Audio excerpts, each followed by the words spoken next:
We're here at the 2008 North American International Auto Show.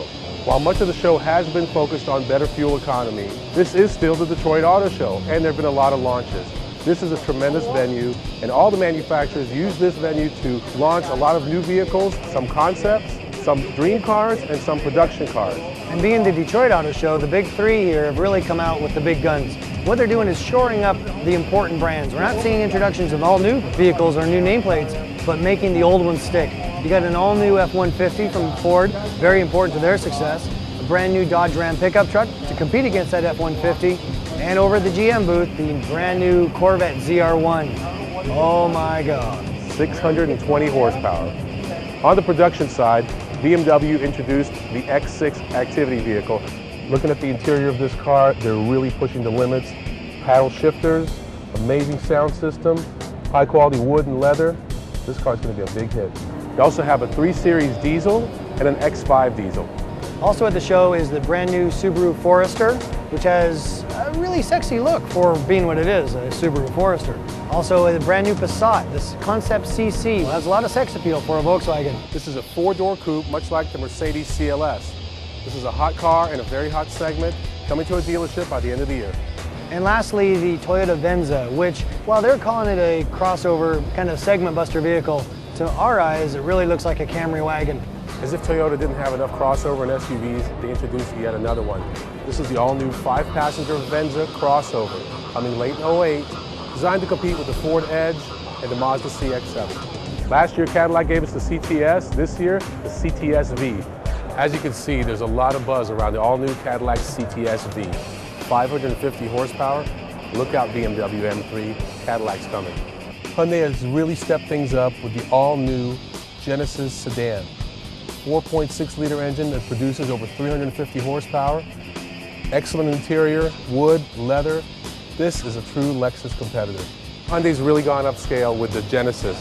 I mean, this thing looks like a Lexus. Oh, it's an all-new world, brave new world for Hyundai. I don't know if it's going to succeed. Well, only time will tell. And oddly enough, Kia has found reason to add yet another SUV to their lineup. In this case, it's a 7-passenger, the Borrego. Well, here we have another crossover. Kia thinks they're going to get into the market with the 7-passenger Borrego. What do you think?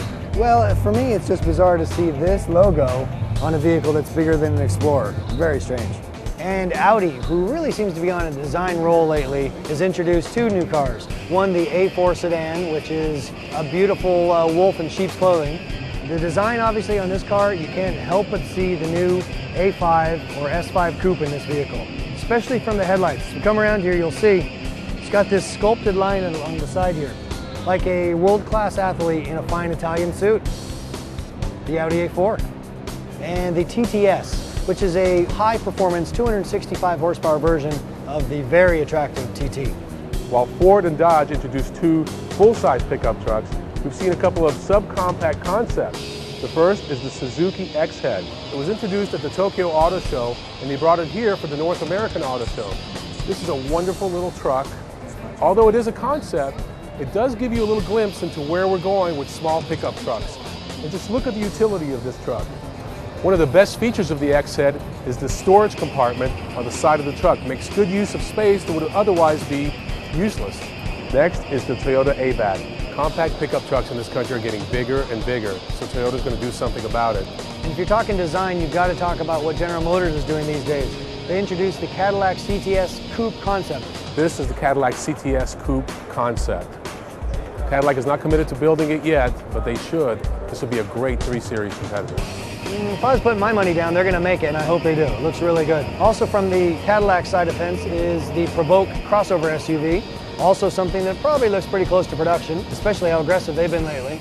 The Saab brand has introduced the 94X, a very attractive, very cleanly designed Swedish crossover SUV. And Hummer has shown us a vehicle called the HX, which has obviously been designed to compete with the new success of the Jeep Wrangler.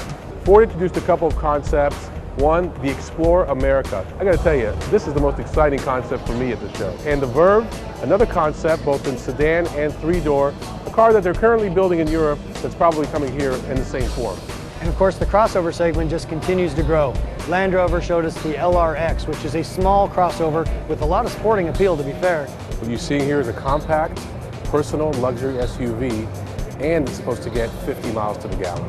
And Lincoln showed us the MKT. I don't know. It looks very bland to me. Not a very good concept. Honda, who's somewhat new to the concept car game, has shown us the Honda Pilot concept. It's one of those vehicles that if you just take away a couple details, that is what the new production one's going to look like. And lastly, the Mercedes GLK. Ron, what's your thoughts on this? I gotta tell you, this is one concept I really wish Mercedes wouldn't build. I mean, everyone we've talked to had the same opinion. It looks like the old generation Subaru Forester. Two of the sexiest concepts we've seen here at the show are the Mitsubishi RA and the Audi R8 V12 diesel.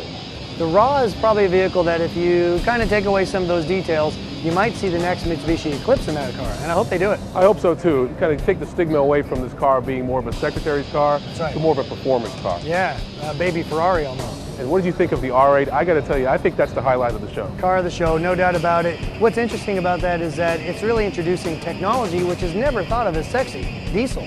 But when you put it in that Audi, oh, it's gorgeous. It's certainly drawn the most attention here.